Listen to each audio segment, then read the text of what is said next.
ज्ञानतिमिरान्धस्य ज्ञानाञ्जनशलाकया चक्षुरुन्मिलितं येन तस्मै श्रीगुरवे नमः।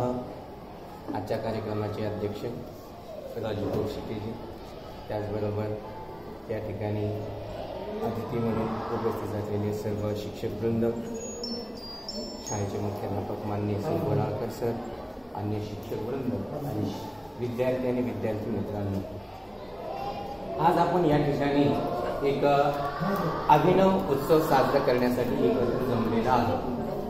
हा जो उपक्रम आहे, हा उपक्रम मला असं वाटतं आपल्या सर्वांसाठी अतिशय महत्त्वाचा उपक्रम आहे।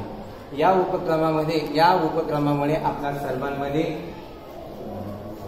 आपल्या सर्वांमध्ये ज्ञानाची भर होणार आहे आणि निश्चितच संस्कृत भाषेबद्दल आपण सर्वांना गोडी निर्माण होईल आणि जी संस्कृत भाषा मृतवत झालेली आहे तिला एक नवसंजीवनी मिळण्याशिवाय राहणार नाही। विद्यार्थी मित्रांनो, संस्कृत भाषा ही ईश्वर निर्मित भाषा आहे, म्हणून तिला देवभाषा असेही म्हणतात।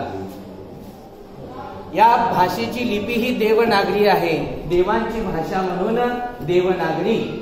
आणि या भाषेमध्ये अनेक सारे वेद असतील, 4 वेद आहेत, 10 उपनिषद आहेत, 18 पुराणे आहेत। हे जे सर्व आहे संस्कृत भाषेमध्येच रचलेले आहेत आणि या वेदांच्या, या उपनिषदांच्या, या पुराणांच्या अभ्यासानंतर आपल्याला याच्यामधून एकच गोष्ट मिळते, म्हणजे आपल्याला जीवन कसं जगावं, आपल्याला वेळोवेळी याचं मार्गदर्शन आपल्याला याच्या अध्ययनातून मिळतं।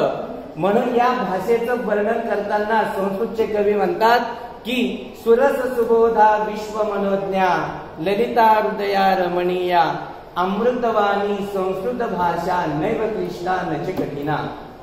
की लोकांनी संस्कृत भाषा शिकावी, तसं पाहिलं तर संस्कृत भाषा ही कशी आहे, सोपीच आहे।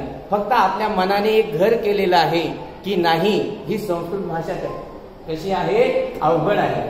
सुभाषितकारामध्ये छानपैकी सांगितलेलं आहे की संस्कृत भाषा ही कठीणही नाही आणि अवघडही नाही, तर ही कशी आहे, अमृताप्रमाणे मधुर, गोड आणि रसाळ अशी ही संस्कृत